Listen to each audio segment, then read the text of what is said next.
Mi nombre es Adolfo Mota Magarín. Mi función principal es tratar al 100% de cubrir la apertura, que es de las 7 de la mañana a las 10 de la noche, y teniendo los artículos que el cliente busca. El cliente siempre tiene la razón, y si no estoy de acuerdo, regreso al punto 1, que el cliente tiene la razón. En un año hemos crecido al doble desde que yo entré. Cuando entré éramos 6 tiendas, actualmente somos 14.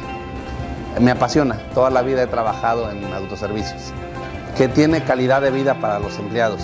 O sea, trabajamos unos turnos que nos da tiempo de darle tiempo a la familia. El trabajo realmente no lo hago yo, lo hacen ellos, yo los dirijo. Si no saben, yo les enseño y ya ellos lo hacen. Ellos me dan el resultado a mí y ellos son los que le dan el resultado a la empresa, porque ellos tratan al cliente.